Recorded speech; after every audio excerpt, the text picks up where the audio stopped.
l'interview politique, je reçois ce matin Nicolas B. Bonjour. Bonjour. Secrétaire général du Front National, député européen. On va parler de la course à la présidentielle. Bien sûr, ça y est, le top départ a été donné. Une candidature de plus à gauche, celle d'Arnaud Montebourg ce week-end. Vous dites quoi ce matin ? Bon, pas grand-chose. On voit simplement que au Parti socialiste, il y aura bientôt plus de monde sur la piste que dans les gradins. Ils sont tous candidats. Ça fait penser au slogan du loto, à qui le tour. Et c'est un peu vrai d'ailleurs aussi à droite, où il y a 13 ou 14 candidats chez les Républicains. On voit qu'on est dans des querelles d'ego et d'ambition, que tous ceux qui ont échoué veulent concourir. C'est un choix aussi pour les Français ? Arnaud Montebourg, il a été ministre. Pourquoi n'a-t-il pas mis en œuvre les mesures qu'il a présentées hier ? Bon, je ne dis pas d'ailleurs qu'elles sont toutes inintéressantes, loin de là. Justement, on va y revenir. Un certain nombre de propositions d'ailleurs qui reprennent celles du Front National. C'est assez amusant, mais ce que ça révèle surtout, c'est l'extrême fragilisation de François Hollande. François Hollande n'a plus de gouvernement. Emmanuel Macron va sans doute annoncer d'un moment à l'autre sa candidature. Le Parti socialiste organise une primaire, ça ne lui fait plus confiance. Et il n'a plus de majorité parlementaire puisqu'il est obligé de passer, on l'a vu avec la loi travail, selon la procédure du 49.3 pour imposer ses orientations. Donc on assiste à un effondrement total du pouvoir socialiste et on se dit que les 8 prochains mois vont être encore assez longs. Dans les propositions de Arnaud Montebourg hier sur le thème de la sécurité important en ce moment, il prône le rétablissement d'un service national ou civil ou militaire de 6 mois pour les filles et les garçons. Ça va dans le bon sens, non ?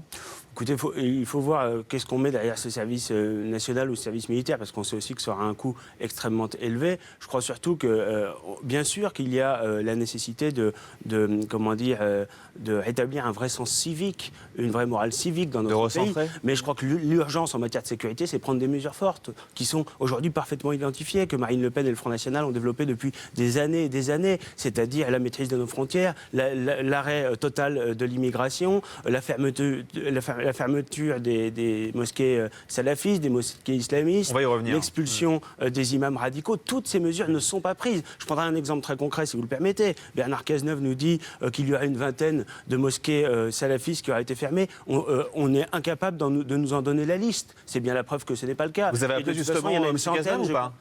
Écoutez, nous attendons qu'ils nous fournissent des informations plus précises. Mais à ce stade... est-ce que vous l'avez appelé pour avoir les informations ? Non, on n'a pas l'appelé, c'est à lui de donner les informations. Mais en l'occurrence, on sait qu'il y a plus d'une centaine de mosquées salafistes qui sont parfaitement identifiées.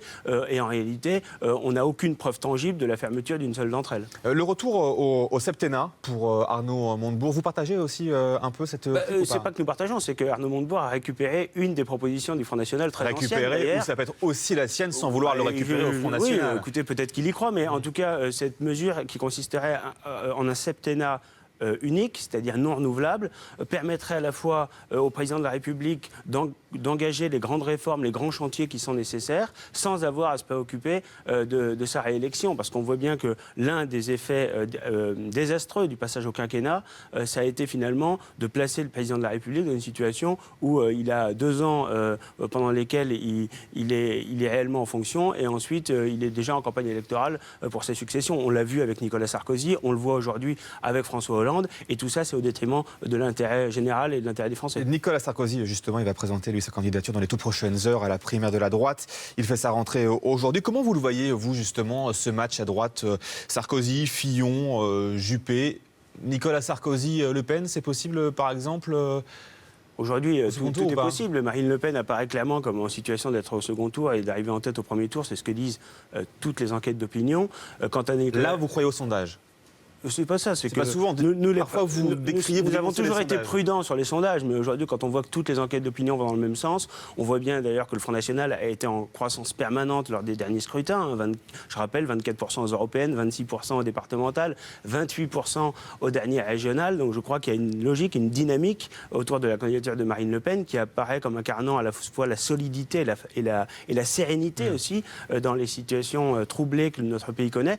Je crois que Nicolas Sarkozy, aujourd'hui, il est animé d'abord par un esprit de revanche qui transparaît dans toutes ses interventions. Il est dans l'incantation, il est dans l'agitation, il essaye de faire oublier ses échecs, de faire oublier les errements de la politique qu'il a menée. Mais ce n'est pas aussi ça la politique, Nicolas B, des revanches à prendre politique? Mais encore c'est ça aussi dans la politique aujourd'hui. Qu'il ait un projet pour la France. Il n'a pas de projet. Et on peine à trouver la moindre vision pour la France. Aujourd'hui, il nous explique qu'il faudrait faire preuve de fermeté face au terrorisme. Mais c'est lui qui a organisé l'islamisme radical dans notre pays, qui lui a donné une place au sein du Conseil français du culte musulman, qui a développé les relations privilégiées avec le Qatar. C'est lui qui prétendait vouloir remplacer l'immigration subie par l'immigration choisie et qui a permis l'entrée de 200 000 entrées légales par an, matin, Nicolas 1 million pendant son quinquennat. Ce que vit aujourd'hui la France, le terrorisme que vit la France aujourd'hui, c'est entièrement à cause de Nicolas Sarkozy ?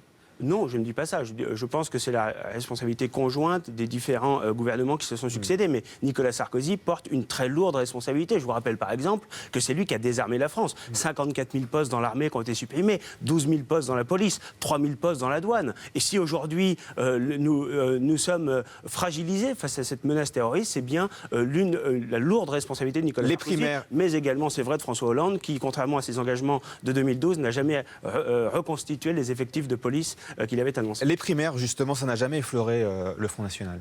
Je crois que ça ne correspond pas à la culture politique française. Enfin, chez vous, dans vos rangs, il y en a beaucoup qui pourraient prétendre à être président. Bon, écoutez, moi, ce que je vois surtout, c'est que le Front National est uni et rassemblé derrière Marine Le Pen. Nous avons eu un congrès... Vous n'avez pas eu le choix.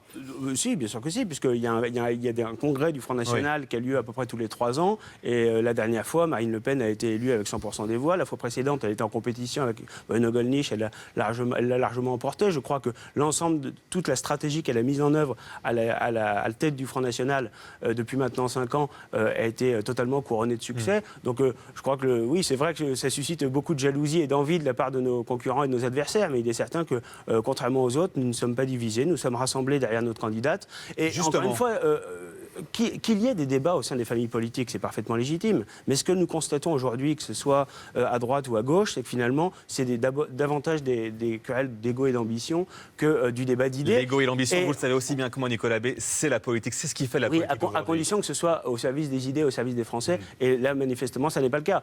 Justement, les propositions du FN, vous êtes là pour ça également ce matin, la présidentielle qui approche à grands pas. Je voulais qu'on regarde ce que l'on trouve quand on arrive sur le site internet du Front National. Ces 2 infographies pour vendre le projet du parti et pour appeler aux adhésions. D'un côté, une voiture de police qui brûle pour illustrer le problème de la sécurité. De l'autre, le drapeau du groupe État islamique qui recouvre la France. On va peut-être les découvrir, ces images, qu'on me dise si on les a ou pas.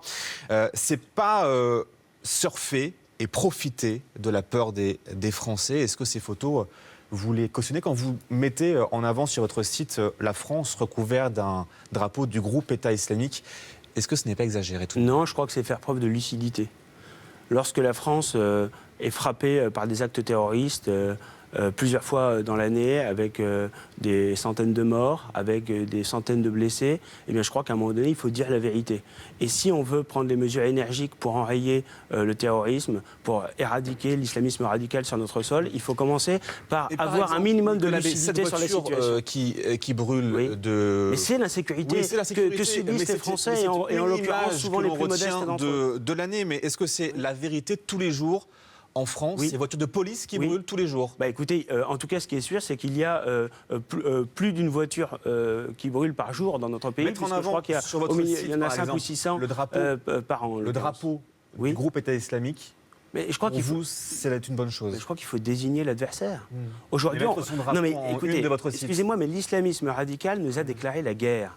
Ils ont revendiqué l'attentat de Saint-Étienne-du-Rouvray. Ils ont revendiqué d'autres attentats sur notre sol.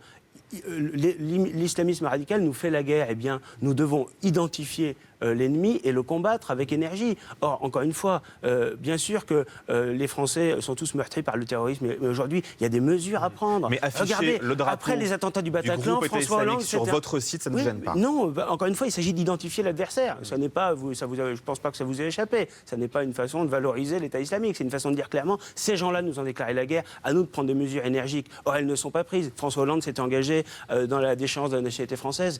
Il y a renoncé, alors même que 95% des Français l'attendaient sur cette décision, qui est une décision de simple bon sens. La rentrée politique de Marine Le Pen, c'est le 3 septembre. Ça se passe à Braché, discours à 11h45, suivi d'un déjeuner champêtre. Le plan d'attaque de Marine Le Pen sera lequel?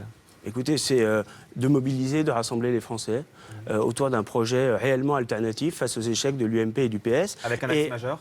Écoutez, oui, il y a plusieurs axes majeurs qu'elle présentera tout au long de sa campagne. Mais c'est vrai que cette rentrée politique, ça n'est pas le lancement de la campagne présidentielle, mais c'est la rentrée politique du Front National et de Marine Le Pen, avec 2 événements majeurs. À Brachet, en effet, le 3 septembre. Brachet est une petite commune de Haute-Marne qui est emblématique, je crois, de cette France des oubliés, de ces territoires abandonnés de la République, là où les services publics ont disparu, là où notre agriculture est meurtrie par l'Union européenne. Non, en l'occurrence, à Brachet, je crois qu'il y a aussi d'autres sujets qui seront évidemment en avant. Encore une fois, c'est un territoire rural qui souffre terriblement des politiques menées par Bruxelles, notamment en matière d'agriculture, qui a consisté à détruire progressivement tout le tissu des petites et moyennes exploitations qui faisaient la richesse de nos terroirs.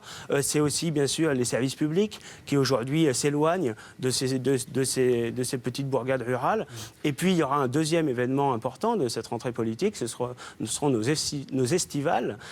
C'est le nom cette année de nos universités d'été qui se tiendront à la mi-septembre à Fréjus. La fermeture des frontières, l'immigration, ça on l'a bien compris. Et le terrorisme à l'intérieur de nos frontières. Les Français qui attaquent la France, on fait quoi ? Écoutez, d'abord, ce qu'il faut bien voir quand même, c'est que ceux qui ont attaqué la France, pour beaucoup, même tous, sont issus de l'immigration.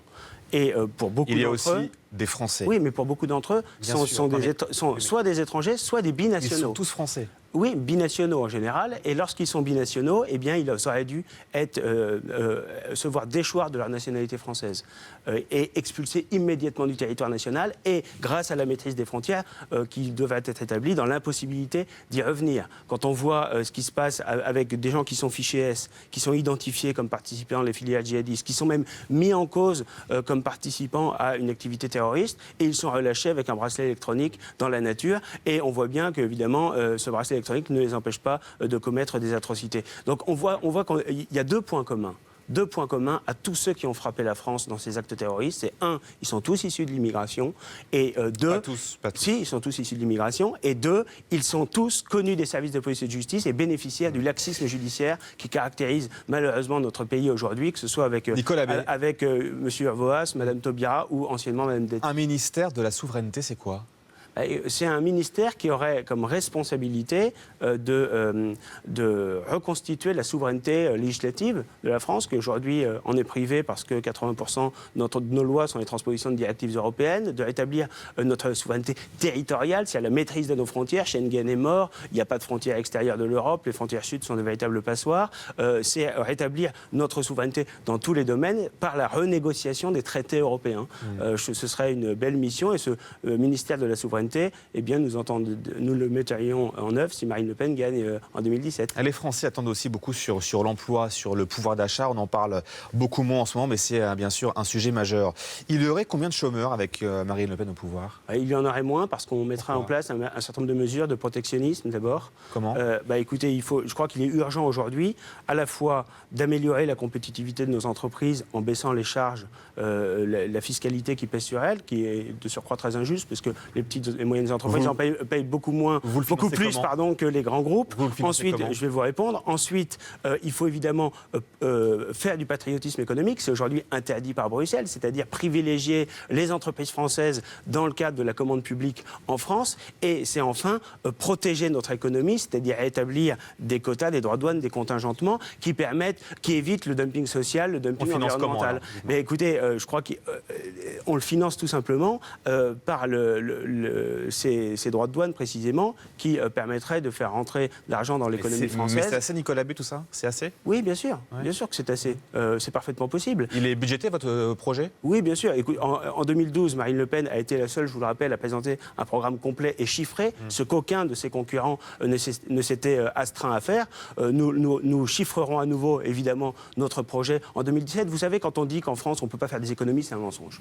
Il y a la politique d'immigration, elle coûte entre 50 et 80 milliards d'euros par an. La fraude sociale, elle coûte 20 milliards d'euros par an. Les dizaines de milliards d'euros dilapidés dans la politique de la ville qui ne sert absolument à rien, qui est un échec total. Je crois qu'il faut arrêter de dire aux Français qu'il n'y a pas d'argent. En réalité, il y a à la fois des gaspillages considérables, du clientélisme et même du communautarisme qui est organisé avec l'argent des Français et dans le même temps, nos compatriotes qui n'ont qu'un seul droit, c'est payer, subir et se taire. Et c'est ce scandale, c'est cette injustice insupportable à laquelle nous entendons mettre fin. Matteo Renzi, Angela Merkel, François Hollande aujourd'hui pour un sommet à 3 pour relancer l'Europe.